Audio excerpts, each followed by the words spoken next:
Well, good morning. Welcome to those of you that are in the room enjoying this beautiful air-conditioned space. And welcome to those of you that are tuning in online or catching this on demand. We know it's summer and lots of people traveling, so it's great to have everybody together. First of all, before we get started, I want to thank many of you who have checked in. You've heard through the grapevine that I was having some visits to the ER over the last week and a half, which were truly exciting. Saw the back of an ambulance a couple of times, which is wonderful, but doing well. I can't hear out of this side of my body. Ear. That's the only part you hear out of, I suppose. But some people have asked, and I was having these like uncontrollable nosebleeds. And so we were in New York City and it happened, and I got taken by ambulance from JFK to Long Island, which was an experience. And so that was good. And then came back and ended up last Sunday. I made it through last Sunday without a nosebleed on stage, which was great. But I got home at noon, and then it just was a beautiful sight, and ambulance at the house, all that good stuff. But it's been like 3 days without a nosebleed, so this is exciting. This is very exciting. But you know, they'll like take a balloon and shove it up your sinus cavity and inflate two of them at the same time. It's not a pleasant experience. The ER doc, she was one, or the ENT in New York City, she was great. Like when it finally, it's a long story. Sometime you can buy me a drink, I'll share it all with you. But the ENT, like I was like kind of passing out, and she was holding the thing over my nose, and she just as gently as she could, she just was real close. She was like, "This is going to be unpleasant." She was right. She was right. It was unpleasant, but so that's good. So I am grateful that everybody's here today. I'm grateful to be here today. If you are a guest this morning, thank you so much for tuning in, being here. If you're on the atrium, inside that program, you'll notice the program is a little different. We've reshaped it. It's really focused on if you are a guest today, that program is shaped for you. Lots of great resources to help you get to know Crossroads. Inside of the cover, there's a little note from me, and my phone number is in there. If you have any questions about our church, if you'd love to hear a little bit of my story, I would certainly love to hear your story, how you heard about Crossroads, how you ended up here, answer any questions about the journey that we're all on together. Would love to do that. Just shoot me a text message and I'd be happy to help get that set up with you. We are in our final week of our series, Unacceptable Truth. Next week, we're going to talk about the spirituality of fun. Okay, I think 8 of you are ready. The other of you are like, why are people whooping at church? This is inappropriate. And where are his pants? That's what you're thinking right now. I know. And so that's going to be fun. And then in 2 weeks, tell your friends, I'm going to upset everybody. I'm going to do a series on Revelation, okay? So if you've been around church for a long time, if you've been around the book of Revelation, the end of the world, end times garbage that you've heard, hopefully I just gave away a little secret about what I think about some of that. Maybe you've read the Tim LaHaye books, unfortunately, but I'm just kidding. See, I'm going to offend everybody, okay? Nobody's getting out of it during this series. We're going to talk about, we're calling it the Peacemaker's Guide to the Revelation. And so it's going to be a lot of fun. We're going to spend about 4 or 5 weeks walking through how do we, in a real healthy way, spiritually deal with this crazy book that's in the Christian scripture that has been a hotly debated item as to whether it should even be in there from the beginning. So it's going to be a lot of fun. And if you thought I was a heretic now, wait till you get a load of me after Revelation. Okay, no, it's going to be a lot of fun. So we're going to have a good time. So come out, invite a friend who's worried about the end of the world, and we'll hopefully calm everybody's fears. So what we've been saying every week for the last 5 weeks. So if you're here for the first time today, this is the first time you've heard this, but if you're here for the last 5 weeks, you're like, oh, here we go. Here it is. Remember, acceptable behavior often leads to unacceptable truths, okay? Unacceptable truths lead to suffering, right? Unacceptable truth of illiteracy, unacceptable truth of fear of the other, unacceptable truth of human slavery. These produce suffering in our world by the billions, okay, by the millions. But what produces the unacceptable truth is what we in like the dominant culture often just think of as acceptable. We can look at it from a religious standpoint, beliefs that maybe you and I grew up with. It's just like, this is what everybody believed. This is what I was taught, and it was perfectly acceptable. And it produced all kinds of harm to women. It produced all kinds of harm to the queer community. So it was just acceptable at one point in time. Until we start to question what we think is acceptable, we will just continue to promote oppression, right? And so that's what we've been been kind of looking at. And over this past 5 weeks, we've been exploring these different unacceptable truths, and we're into our last one today. Now, we're going to talk about illiteracy and how one of the things that we as a church, as a collective, but then also as you, a member of, I think, the body of Christ, if I can use that kind of churchy language abroad, right? The scattered church, you leave here. How many of you sleep here? No, you don't, right? You go out into your everyday normal lives. That's what we're about, because that's where we bring hope. That's where we bring peace. And when we're in our everyday normal lives, how do we work to rewrite these unacceptable truths with simple decisions? You don't have to go out and start a nonprofit to make a difference, right? And so this week we want to talk about rewriting illiteracy, lack of education, with education and opportunity. And one of the underlying beliefs that hits home, that we just kind of assume oftentimes if you're in part of the dominant structure, particularly if you're white, particularly if you grew up in middle class America, or if you grew up in an upper class environment, you kind of just have this belief that we have public education, there's access to education, literacy and education is just simply a matter that people need to work hard, right? That's an acceptable belief, especially if you grew up in kind of the context that I grew up in. And you just say, oh, it's just a matter of working hard. These kids are lazy, right? Or these families are lazy, or these are whoever. And we just kind of, again, it's fear of the other baked into there. But the truth is, there's all kinds of questions. Like, what if you have a learning style that's different than the dominant sit and listen approach that happens in many education environments? Right? What happens if you don't have the stable family that really is necessary for homework support or a partnership with the school? Or what if your family environment or your education environment doesn't major on things like curiosity and grit and character?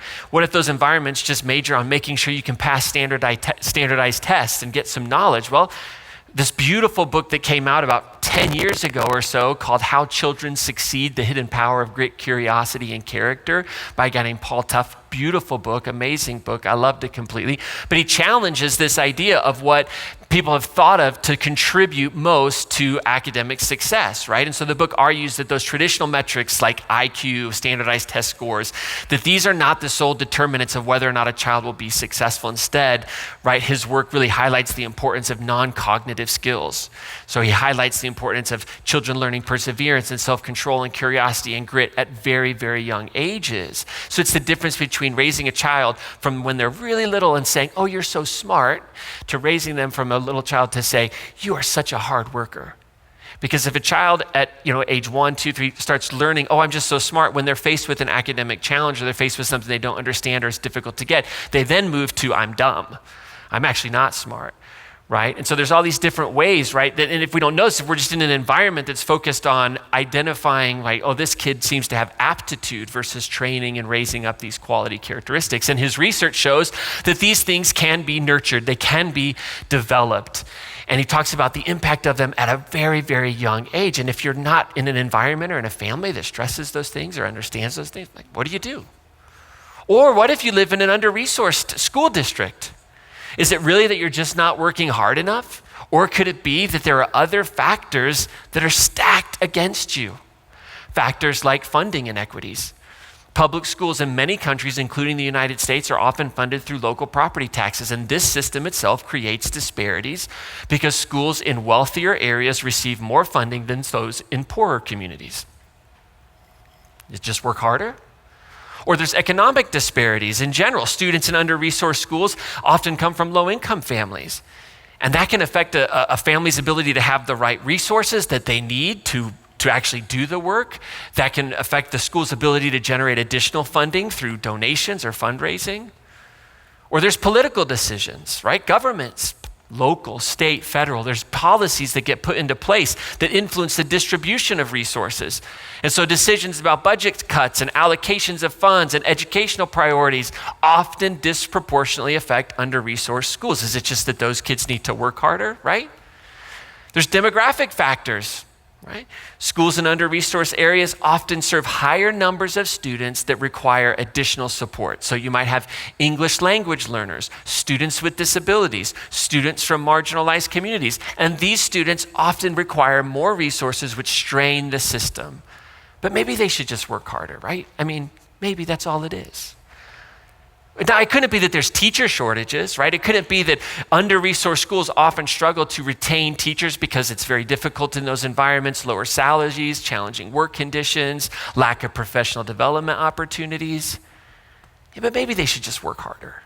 I mean, at the end of the day. Or there's even infrastructure deficiencies, right? There's this idea that a lot of our under-resourced schools and education institutions, their facilities themselves are falling apart. They don't have essential facilities like libraries or science labs or technology. And then there's community challenges. Schools in economically disadvantaged areas, right? They face additional community challenges, higher rates of crime potentially, housing insecurity, food insecurity, all these things that can impact a student's ability to learn and thrive, but maybe they just should work harder. There's oftentimes limited access to advanced courses like AP courses, fewer opportunities in disadvantaged schools and disadvantaged areas for students to actually take honors courses that limit their ability to compete for college admissions and scholarships.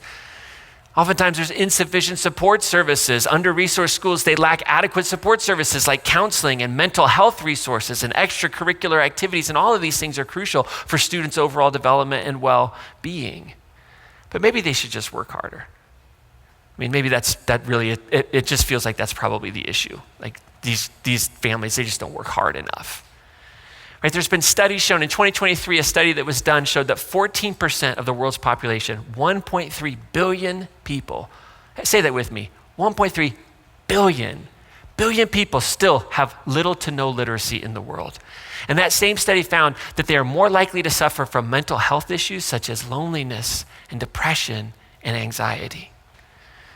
This team discovered that this reality of illiteracy disproportionately affects women who account for 2/3 of the world's illiterate. Because women still, in the majority of our world, especially in the developing world, are tasked with things that they have to do as part of managing a house that they don't have the simplest of things that we have in our homes right now that free up time and free up the space. You've heard the story of Malayla, a Pakistani education activist now who was shot as a young girl after she spoke out on her school bus in 2012 for education rights for girls. Maybe she just should have worked harder.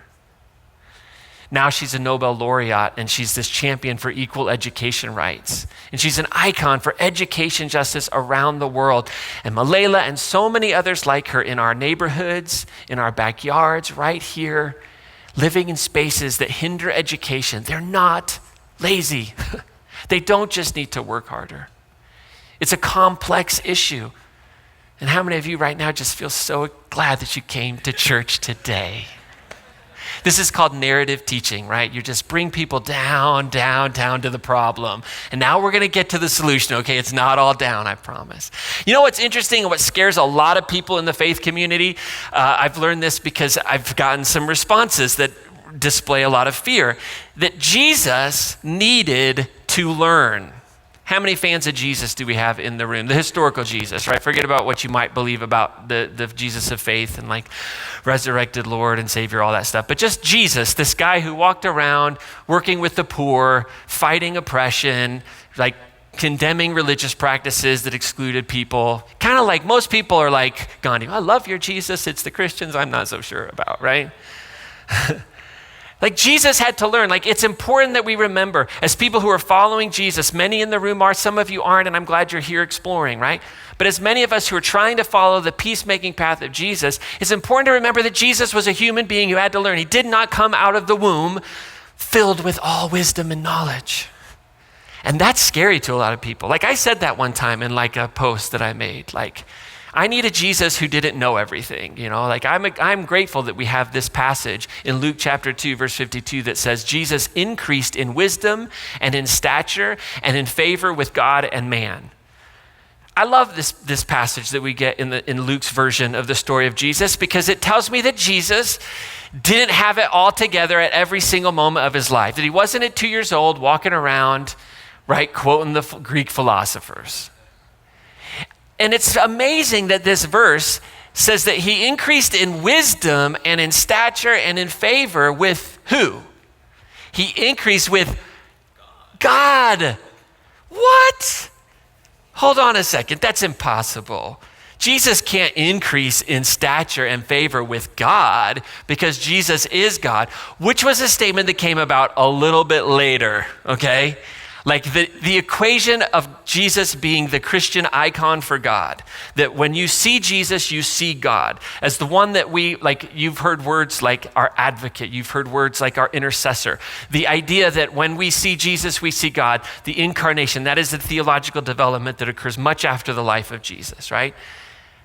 But Luke, who's writing a little bit after it, still has no problem saying that Jesus actually grew in favor with God. That will mess with you if you've grown up in the church. We don't talk about that a lot. But that's what he did. Now here's what's interesting about Jesus needing to learn, right? The literacy rate in Jesus' day overall was somewhere around 3 to 7%. Now that would have been far lower, the literacy rate inside of the peasant class. And Jesus would have been considered a Mediterranean peasant as a social class. So 90% of all Jewish people, whether they were in the peasant class, they were in the religious leaders, they would have maybe been able to write their name for a legal document if they had to at the time, but probably couldn't read or write at all beyond that, right? And so those literacy rates were so low, like historians, people who study the historical Jesus, have this real debate around like, could Jesus actually read? Like, would we say that it was more likely that the historical Jesus could read, or is it more likely that he couldn't read? It is more likely that Jesus couldn't read. There's no real evidence that in the community that Jesus grew up in that we know of, the life that he would have had, that Jesus would have been able to read. And that's a fun thing to talk about. But the story that we have of Jesus is a story of a Jesus that could read, right? So the story that we're given of Jesus, particularly in Luke, is that this Jesus could read.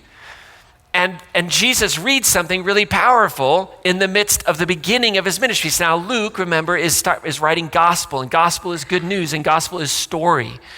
And so he's telling us this is what Jesus is all about, okay? And in Luke's version, Jesus very early on, right? He goes out and he's baptized, and then he goes out into the wilderness and has this experience with the ways, and Luke tells us this trial and temptation he has out in the wilderness kind of set the stage for what kind of ministry Jesus is going to do. And then the very next thing is Jesus back in his hometown, and he goes into their synagogue, their local church, and he reads from the scroll of Isaiah. And this is all in Luke chapter 4. And we have this beautiful story. And what Luke is not telling us is on this day, at this time, Luke, like the readers of this day could have cared less whether or not Jesus could read or not. Like Luke is giving us truth, not facts, all right? There's two different things. And so Jesus stands up. The story that we have of this person of Jesus is central. It's central to understanding Jesus because he reads, and he reads this beautiful passage. And we started with this 6 weeks ago, to understand what it's all about following Jesus. And he stood up, it says in Luke chapter 4, and he read from the scroll of the prophet Isaiah. He unrolled it. This scroll would have been feet long. He unrolls it, and he gets to the place where he wants to. And he says, "The Spirit of the Lord is upon me because he has anointed me to bring good news to the poor. And he has sent me to proclaim freedom, release to the captives, recovery of sight to the blind, to set those who are oppressed free, and to proclaim the year of the Lord's favor." And he stopped there. Now, if you're an Isaiah scholar, how many of you Isaiah scholars in the room? I know you're freaking out right now. You're like, but it doesn't stop there. Jesus has bad hermeneutics. He read that passage out of context because the next few verses are about the judgment day. The next few verses are not pleasant. But Jesus stops and he says, no, this is what I'm all about. And we have this from Jesus because he read. He rolls up the scroll, and the first mic drop in the history ever. He just drops the scroll and everybody's looking at him and all his eyes are fixed on him. It's interesting in this story, it's really weird because everybody's eyes are fixed on him and they're all amazed. And then Jesus kind of accuses them of not believing him because he grew up there. And it's kind of this weird, everybody seems to be okay with it. And then Jesus is reading their minds. Yeah, but you're saying, isn't this the carpenter's kid? Isn't this Mary's son? A prophet is without honor in their own hometown. And again, this is Luke giving us this reality that not everybody appreciated Jesus. I don't know if you know this or not everybody appreciates Jesus now and what Jesus stood for. Now, what I love about this passage as it relates to us is that if we follow the peacemaking path of Jesus, that when we learn wisdom, when we grow in wisdom, when we grow in character, that's what that word stature means. When we learn wisdom, when we learn character, we can grow in divine influence. And if the word divine kind of freaks you out because you think that's too open-ended, I totally get it, because people have used the word God to do all kinds of horrible things on this planet. Just put the word love in there instead. When we learn wisdom, when we grow in character, we grow in love's influence in the world, replacing good, right, where there was evil, replacing welcome where there was exclusion, right? That's the beauty of it. And we have chosen as a church to say illiteracy is an unacceptable truth in our world, and our faith pushes us into the dark corners where there is lack of opportunity, because we live in a world where education is advancement, where education is the key to opportunity.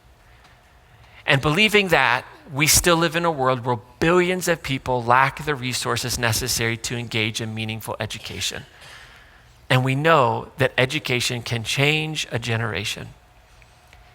It can change generations. A great example of this is a gentleman named Dr. Hans Rosling. Anybody ever heard of Dr. Hans Rosling? He was a former professor of global health at Sweden's Karolinska Institute. And he had done a couple of TED Talks, but his work during his life, he recently passed away, his work was really focused on dispelling a lot of myths or acceptable beliefs, right, that people held about the so-called developing world, which he was very known to point out was no longer worlds away from the West, right? And in 2010, I would encourage everybody in here, it's one of the next steps on the back of the Connect card, one of the what's God inviting you into things. In 2010, he gave this beautiful TED Talk called The Magic Washing Machine. And the Magic Washing Machine TED Talk, he speaks about the intersectionality of poverty, climate change, and illiteracy. And he speaks to like the complexity of the necessity for certain resources to come and how that does impact the green movement in our globe and in our world. But he unpacks and he shows that this is not just a matter of saying, oh, I'm like definitely for, good policies around green earth and sustainable energy. Like there's also the development and resourcing of people that oftentimes can run into contradiction. And so he gives this beautiful TED Talk. In it, he just basically says that, spoiler alert, but you have to watch it. I'm not going to do it justice, right?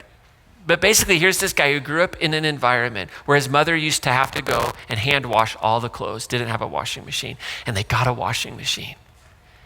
And he talks about the impact that washing machine had on a generation, because at the end of the day, his mother had to no longer spend hours and hours and hours each week washing clothes, but they were able to focus time on reading.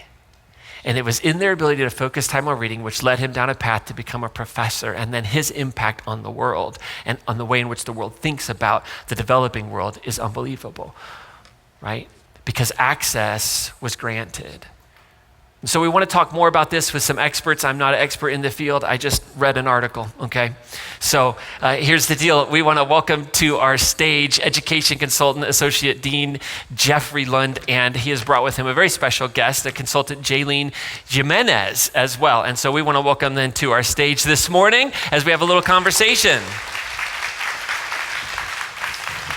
Well, welcome and thank you for being here. And I know that this is not always fun to be on stage with people in the room. So Jaylene especially, thank you. Can we just give Jaylene another welcome? Say, relax. It's all good. All right, wonderful. Well, let's start. Jeffrey, tell us a little bit about yourself and your intersection with education, the work you've done, how you got into all of this, what you're doing currently in your everyday normal life. Well, originally, I was never going to get into education. My dad was a teacher for 30-some years. I went and got an MBA in finance because I said, there's no money in education. And so I was like, I'm not going to do All the teachers in the room are like, say that again, preach. And so I got downsized a few times, and I started subbing, and I ran a youth program for a church. And then I had the opportunity to get into teaching, and I taught business for 5 years at a high school here, Thompson Valley, and then I was a high school principal, and then I was a director, and then I said, education's terrible, and I do not like it. And so I left. I started a business. I have a consulting business. Jaylene's part of that business. And that's where I'm at. So today I have 3 careers. I teach college-based courses to high school students. I teach for the P-Tech program in Longmont. Our students get an AAS in computer science by the time they graduate high school. Most of our students are first generation students of color, those that never had the opportunity to have that door open. Jaylene was part of one of my college courses.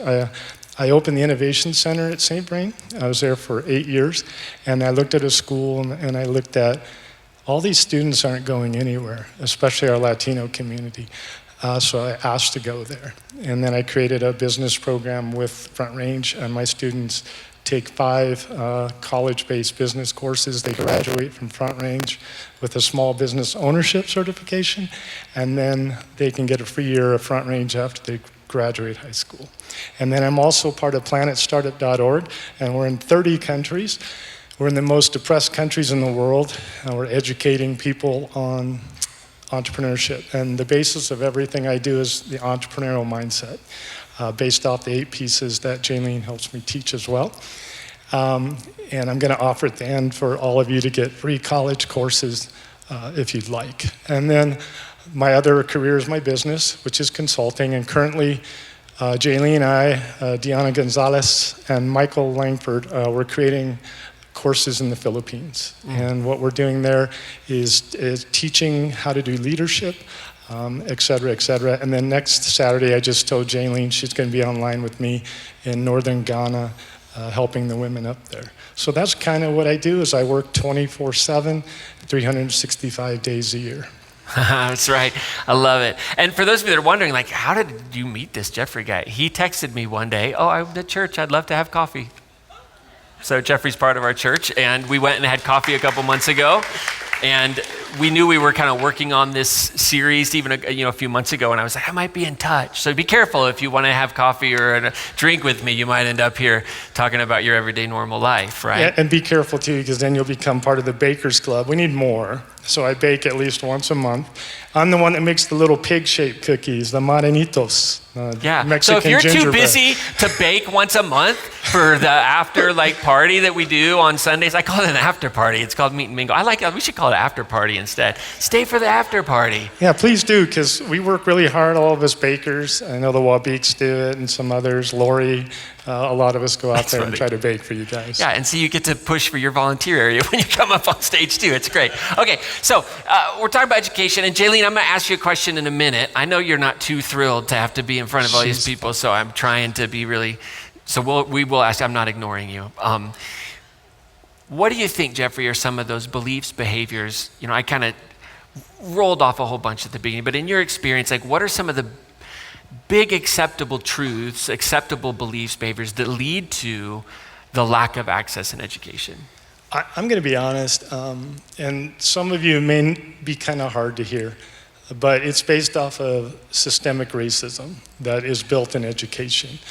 I was with a group of college professors and high school students at a meeting, and I made the comment, I said, if you're going to reach your student, you have to know the family, you have to know the community. When I decided to go into teaching, my dad, all he wanted to be was a math teacher. And he taught, like I said, for 30-some years. He came from extreme poverty. One of 10 kids, my grandfather's a migrant farmer. And with my older sisters and brother, he went to college all day. He was a custodian in the morning and night. So anyway, he lived his dream, and he looked at me and said, you better care first, curriculum second. And I think that's the problem. I would go to conferences and I would hear it's rigor, relevance, and relationships. And after about the 3rd conference, I stood up and I said, stop. It's relationships, then it's relevance, and I don't have to worry about the rigor because they will work hard. You keep talking about working hard, right? But the racism is in the textbooks that we teach. I personally, with grant money, bought a lot of my books in Spanish. I need to open the door. When I was a principal, I went to my English teachers and I said, this isn't acceptable. I don't go to the grocery store and say, where are thy fine tomatoes, young sir? Learning Shakespeare in this world, when a lot of my students were ELL, first generation non-documented. So I challenged them and they came back, and with the budget, we let the kids pick the novels of choice. Then I said, this isn't good enough. So we created literacy courses, and I empowered them because they're the experts. And the next thing we knew, we had an all-boys literacy course and an all-girls. And Suleika, entering her senior year, maybe wasn't going to graduate and was reading at an 8th grade level. By December, we had her at 11th grade, and she graduated. So it's breaking those barriers. I'm sorry, and I don't mean to offend anybody, but it's not studying for an AP test. It's opening doors. For Jaylene, I'm going to pick on her. I was going to bring a bunch of people, but when I teach my business courses, I teach ethics and corporate social responsibility. The most oppressed group in the business world, education, are Latinas. And so a lot of Latinas are in college because I believe that I can open the door for anyone and show them what's there. But we don't want to open the door because it takes work. And we're so conditioned on a lesson plan. As a principal, I told my teachers, I don't want to see your lesson plan. I want you to create authentic learning. So all of my classes are authentic. And the ones in Ghana, or the ones that she and I are creating, and Mike and Diana for our business, it's just all coming from what do they need, not versus what I think they need. I love it. I love it. Okay, Jaylene. Now help us, maybe introduce yourself, a little bit of who you are, and the impact, what your education journey has been like, and then the impact that having some access and some support. And so just take it away, whatever you're comfortable sharing with us. Yes, thank you. So I am a first-generation student. I am in my second year of college at the University of Colorado in Boulder. And I also currently teach an ESL class at Front Range. I help teach parents learn English. And I started with Jeff. I was in his class taking business courses. I was not going to go to college. My parents are immigrants, and they came here kind of chasing that American dream. And so when the time for college came, they're like, okay, now we're here. You have all the resources you need. Take it away. I knew nothing about college. Okay, how do I get there? And that's when I met Jeff, and he pushed me, and I would not be in college, or I would not be doing this many things if it weren't for him. And so it goes back to that. You have to be able to know what they need and not teach what you think they need. In that moment, I didn't need Jeff to teach me about entrepreneurship. I needed him to teach me the path that I needed in order to, be successful. Yeah. And you've done a lot yourself. Let's not give him all the credit, okay? Right? Jeff's a great guy. I'm sure he helped along the way, but this isn't happening without you. I did nothing. All I did was open the door. If you were here, all the accolades she had in her first year of college, which she better share. If she doesn't, I will. Yeah, so tell us about your first year of college and what's happened in that season for you. So I am in the Leeds School of Business studying finance and accounting. My first year, honestly, it was the best ever. College is something that I never saw myself doing, and now that I'm there, I don't see myself doing anything else but going there.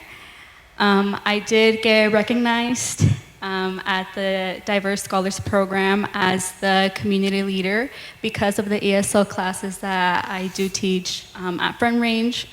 I was also nominated by the Latino Chamber of Commerce as a Woman Empowerment, so Student of the Year. I got that award as well. And yeah, it's been a roller coaster. I have an internship with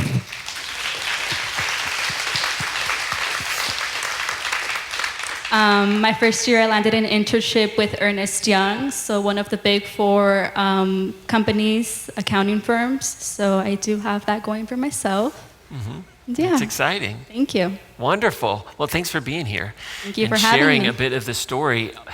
Let me ask you a question, Jeffrey. We've talked a lot about college and that way of education, but I'm also a big believer that not every person needs to go to college. There are lots of opportunities for education and for empowerment and for opportunity. And I know your work focuses in that area, but what would you maybe say to someone who's thinking about opportunity in an avenue that isn't like college, right? And feels like, well, I live in maybe this culture that says that's the only way to be successful in life. And first and foremost, I tell all my students, you don't have to go to college. I teach an entrepreneurship program, and a lot of my students will start businesses. A lot of their parents will come in and start businesses. People make everything too complex. Life is simple. Entrepreneurship is simple. You learn after you become an entrepreneur, right? And everybody thinks, well, you have to have a degree. You don't. All you have to do is think of these basic principles of, number one, you have a choice every day. And I wake up every day happy. I wake up because I'm going to go impact somebody's life and teach them simplicity. You don't need college. The second thing is that we have to understand, because my life has been faced with obstacles. Every obstacle is an opportunity. I hate public education. I do not like education. But instead of complaining, I go out and do something to change it. So that's what an entrepreneur does. And the third thing is, when I was speaking in Africa to the king of some group, I reminded them of an African proverb. And I want all of you to know this as well. When you pray, move your feet. A lot of times we think, oh, we can pray and it'll be fixed, and I'm waiting and waiting. Yeah. It's not going to happen. You have to move your feet. And the fourth thing about an entrepreneurial mindset that we teach is knowledge. You don't have to have it. Half of your Fortune 500 companies, they didn't have the knowledge, they didn't have the resources, which is number 5. And number 6 is your brand. What is your credibility? It's not your logo. It's what are you doing each and every day? I get very frustrated in my religious life. I was going to be a pastor. That was my goal because I couldn't stand everybody fighting. Why is the Lutheran better than the Baptist and the Baptist better than the Presbyterian? And quite frankly, nobody's better than anybody else. But I decided not to. Not a bad choice. Yeah, I know. I figured I'm doing it this way. Right? And then you have to work on community, and I think that's the big one. Yeah. Everybody, I want you to think of this. Don't judge yourself by your income or your career. Judge yourself by who you are. And the one thing that we're teaching in the Philippines, and if you'd have seen Jaylene skipping my class and not coming to class and stuff, one day I pulled her and I think all the Latino students, and I said, stop. Find your purpose. Once you find your purpose, life is amazing and the money will come. And I think that's the big thing. Stop judging yourself. Stop being hard on yourself. Love yourself, number 1. And number 2, think about what drives you each and every day. And then get a hold of us. Yeah. Get a hold of all of the students. Get a hold of the team. Come join us online when we're talking to Ghana. I'm opening the door for you to come and join us. We'll stay afterwards. You can talk to us. Can I answer one more thing? Yeah. I know we're saying college isn't everything, but if you'd like, you can take free college courses at no expense. They're accredited through planetstartup.org. You go to news, you'll see Saylor University. Take them. We're trying to get people around the world educated. Jerry's vision is to open the doors to everyone. And afterwards, I can show you how to navigate. Right now, most of our students are from Africa because they know that if they take those courses, they can come to the United States to come to college. One other thing really quick is I've interviewed people in Egypt, China, and all around the world, and there are so many beautiful people out there that are oppressed. And they're oppressed because they voted for The guy in Egypt, brilliant, couldn't get a job except the call center, even though he was trying to change the world to fight cancer because he voted for somebody and they imprisoned him. Education is open to everyone if you choose to seek it, and if I open the door for people like my buddy over here. Love it.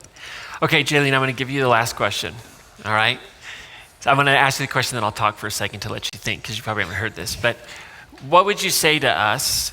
Like, what's something simple that everyone could do in their everyday normal life to help promote education? All right, so while you think about that, I'm going to explain why I'm asking the question, because a lot of us get caught up, I've got to start a nonprofit, or I've got to volunteer every day of the week, or I've got to be a tutor, and those are all wonderful things, but what are the simple things, the choices, the way in which we see the world that you think would be helpful to your younger self, right? To that person who's trying to go, how do I navigate? What's next? I don't know. What would be something we could do in our everyday normal lives, do you think?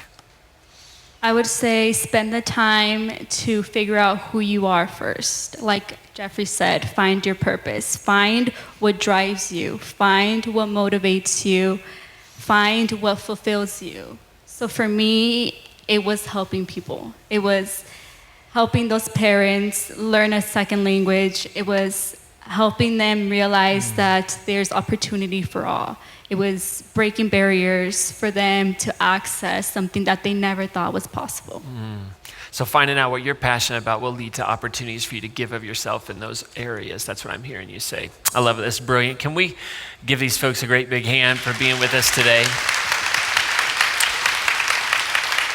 So we're gonna have communion together here in just a moment. If you're a guest today, please know that our communion is open communion. It's for everyone. We believe that this table has been set by God and that everyone is welcome. And these elements are a reminder that what nourishes us is a life of sacrifice. And Jesus is our model for that.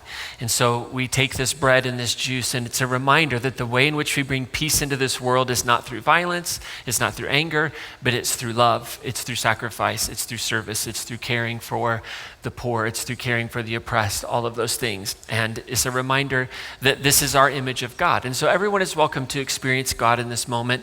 If you're at tables, you know that there's some juice and bread there. It's all gluten-free, alcohol-free, so everyone can participate if you'd like to. And then if you're sitting in the bleachers or in the seats, there's tables around here, 2 in the front, 2 in the back. You're welcome to explore and grab here in a moment. So we finish all of our time. We're going to have some music here to reflect and just consider this question. What is it that God's inviting you into today? And if you're here today and you don't know whether or not you believe in God, that's totally understandable. I have those days as well. But maybe you could ask yourself the question, what is love inviting me into today? I'm trying to become a better person in this world. What is my conscience inviting me into today? Like, think of it however you want to, but ask yourself the question, what could I take from my experience today and employ in my life and become a better person and make the world a better place, which I think is what in religious words we say, how we live a life that glorifies God is the religious way of saying that. I think the everyday normal language is, what can I do today to make the world better for somebody else? What can I do to make myself the best version of me? And so we have a couple of things you might think about. One, I would really encourage everybody to watch the TED Talk, The Magic Washing Machine. If you check the box, we'll send you a link to your email as long as we have your email address. And just check that out. It's really eye-opening and powerful, and it deals with it takes a very complex issue and makes it very understandable. And it was 12 years ago or so, I think, when he did that. But I want to encourage you, if you do have a passion for helping kiddos, you do have a passion for helping students in population areas and in schools that maybe need some resources, to volunteer with one of our partners in Hope, 2 in particular, the Lago Vista program and our Edmondson School Partnership team. Both are wonderful partners that we do different things with as a church, and you can, on the back of your Connect card, check that box and we'll get your information to those team leaders. Our Partners in Hope crew will help connect you to opportunities that you can figure out how to fit that into your schedule, right? And there's no right or wrong way to do that.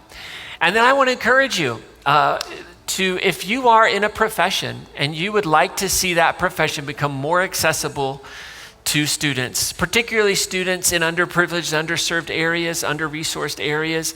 I would encourage you to do some research on your own, be an adult, okay? I can't do all the research for you. That's why God gave us Google.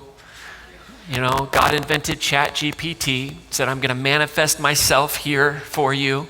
But just do some research and find a scholarship fund that educates people in an area that you're passionate about and donate to that scholarship fund. It's a simple way, that could cost you $10, $100, whatever it might be, 1,000, whatever you want to do.